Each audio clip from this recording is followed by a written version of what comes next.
Iran को शांति स्थापित करनी चाहिए, ये ट्रंप कह रहे हैं। ईरान अगर नहीं रुका तो खतरनाक हमले होंगे, ये ट्रंप चेतावनी दे चुके हैं। साथ ही वो ये भी कह चुके हैं कि हमारी ओर से जो टारगेट था वो हमने हासिल कर लिया, लेकिन अगर ईरान ने शांति का रास्ता नहीं अपनाया तो अमेरिका की ओर से हवाई हमले और तेज कर दिए जाएंगे। सुनाते हैं आपको क्या कुछ कहा जा रहा है ट्रंप की ओर से।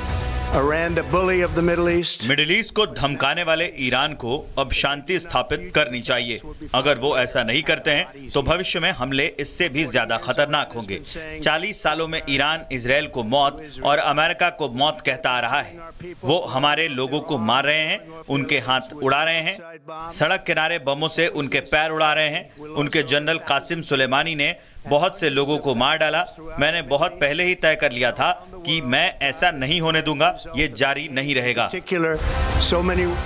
ट्रंप को सुना आपने जो कि चेतावनी दे रहे हैं। इस बीच बड़ी खबर आ गई है जहां पे ईरान के एक्शन को लेकर अमेरिका की नजर बनी हुई है। ईरान की हर कदम पर हमारी नजर है, अमेरिका की ओर से बयान जारी किया गया है।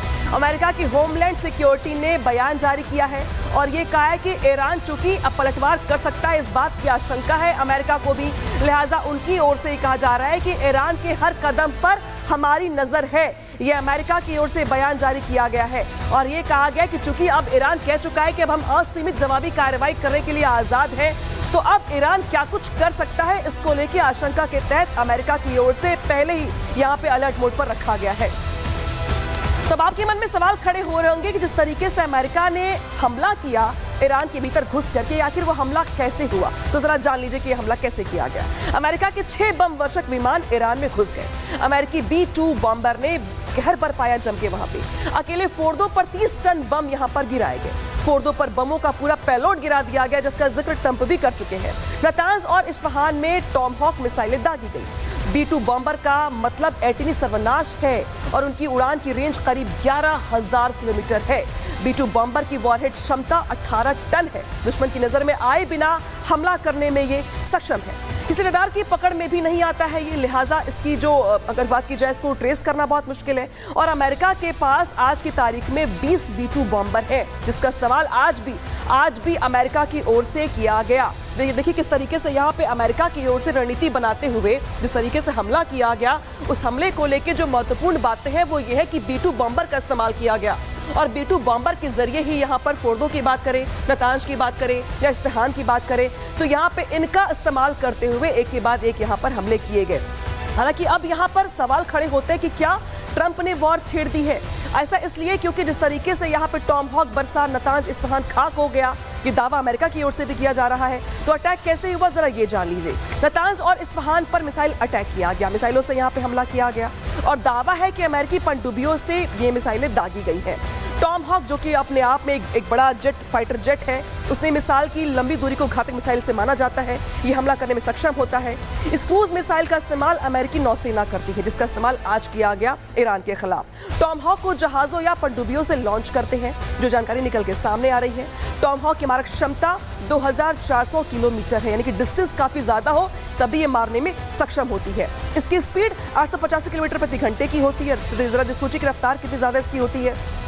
और इसीलिए कहा दरअसल ये जा रहा है कि जिस तरीके से अमेरिका की ओर से हमला किया गया वो सोची समझी रणनीति के तहत हमला किया गया।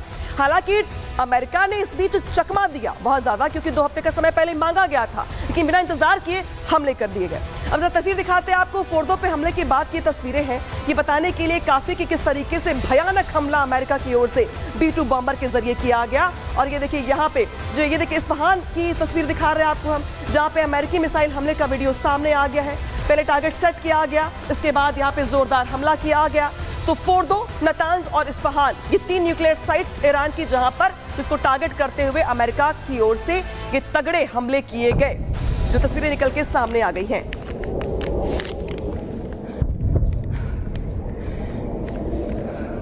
और इस बीच एक और बड़ी खबर आ गई, खबर का रुख कर लेते हैं। ईरान के फोर्दो न्यूक्लियर सामने आई है।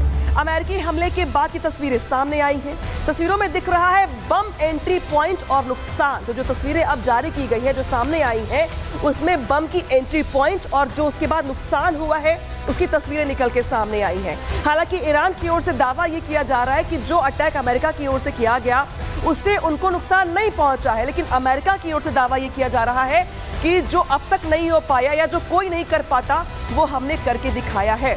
इस बीच यहाँ पे सेंट्रल ईरान में इजराइल के हमले जारी हैं, ये भी खबर सामने आ रही है। इजरायली सेना ने कई जगहों पर हमले का दावा किया है, तो हमले रुकने का नाम नहीं ले रहे हैं। सेंट्रल ईरान में इजराइल की ओर से हमले जारी किए गए हैं और ये हमले लगातार चल भी रहे हैं। हालांकि अमेरिका की ओर से किए गए हमले के बाद ईरान की ओर से तेल अवीव को टारगेट किया गया, हाइफा को टारगेट किया गया, लेकिन अब इजराइल की ओर से भी पलटवार के तौर पर ईरान के कई इलाके ऐसे हैं जहां पर हमले का दावा किया जा रहा है।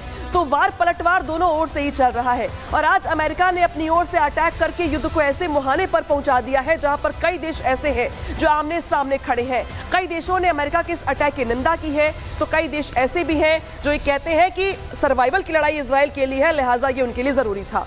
तो देखिए जरा सा, जिस तरीके से परमाणु प्लांट पर यह हमला किया गया और तो माना यह जा रहा है कि परमाणु प्लांट दफन हो गया और बड़ा सपना भी इसी के साथ ईरान का खत्म हो गया, क्योंकि ईरान काफी लंबे समय से इस पे काम कर रहा था। फोर्दो ईरान का सबसे महत्वपूर्ण न्यूक्लियर प्लांट है, जो जानकारी निकल के सामने आ रही है। तेहरान से 125 मील दूर कौम शहर में ये मौजूद है। पहाड़ के नीचे लगभग 300 फीट गहराई में ये मौजूद है और यही वजह थी कि ईरान की ओर से कहा जाता है कि भाई हमारे बहुत अंदर परमाणु प्लांट है, आप छू नहीं पाएंगे उसे। फोर्दो को ईरान का माउंट डूम भी कहा जाता है। फोर्दो इतना सुरक्षित है कि इसे नष्ट करना लगभग असंभव माना जाता है, इसीलिए ईरान कह रहा है कि भाई नुकसान कुछ पहुंचा ही नहीं। फोर्दो में अत्यधिक सर्वाधिक यूरेनियम का प्रोडक्शन होता है, ये इसकी यूएसपी है। न्यूक्लियर हथियार बनाने के लिए बेहद अहम प्लांट था ये, जिसे नुकसान पहुंचाया गया अमेरिका की ओर से। ईरान का एक प्रमुख यूरेनियम संवर्धन प्लांट है ये, तो ये अपने आप में काफी महत्वपूर्ण हो जाता है। नतांज पर इजराइल ने हाल में ही हमला किया था, आपको याद होगा कि हमले की शुरुआत यहीं से हुई थी। नतांज में 6 जमीन के ऊपर की इमारतें मौजूद थी और नतांज में 3 अंडरग्राउंड संरचनाएं भी थी जिसको टारगेट किया गया इजराइल की ओर से। तो ये वो तस्वीरें हैं, ये जो इलाके बताते हैं कि किस तरीके से यहाँ पर जो साइट्स थे, न्यूक्लियर साइट्स थे, वहां पर हमले किए गए हैं। नतांज में 50,000 सेंट्रीफ्यूज रखने की क्षमता है, जानकारी निकल के सामने आ रही है। बात करते हैं इस्फहान की। इस्फहान में अगर बात की जाए तो ये ईरान की तीसरी महत्वपूर्ण परमाणु साइट है, यहां भी इजराइल ने हमला किया था। इस्फहान परमाणु साइट ईरान के सेंट्रल साइट पर मौजूद है। ईरान का सबसे बड़ा न्यूक्लियर रिसर्च कॉम्प्लेक्स भी यहीं पर मौजूद है। इस्फहान में 3000 साइंटिस्ट काम कर रहे थे जब हमला किया गया था। तो जरा सोचिए कि इस बीच जिस तरीके से हमला किया गया वो कितना ज्यादा घातक था। इस बीच बड़ी खबर आ गई है, राष्ट्रपति पेजेस्कियान से बातचीत की है। करीब 45 मिनट्स तक ये बातचीत चली है। दोनों के बीच बातचीत शांति और स्थिरता में को लेकर के की गई है और इस बीच जो भूमिका भारत की होने वाली है इसको भी लेकर चर्चा की गई है। तो भारत ने यहाँ पर जिस तरीके से ईरान के जो पेजेस्कियान है उनसे बातचीत की है और उनसे बातचीत करके जिस तरीके से माहौल देख पा रहे हैं आप मिडिल ईस्ट में, उसको लेकर चर्चा की गई है। शांति स्थिरता में भारत की भूमिका अहम है, ये ईरान की ओर से भी यहाँ पर कहा गया है। तो जरा सोचिए कि जिस तरीके से हालात ये हो चुके हैं कि जब पीएम मोदी की ओर से भी बातचीत का जो रास्ता है वो इख्तियार किया जा रहा है। लेकिन जो तस्वीरें निकल के सामने आई तबाही की, जरा वो भी देख लीजिए, वो अपने आप में काफी अहम हो जाती हैं। तबाही के निशान यहाँ पर देखने को मिल रहे हैं।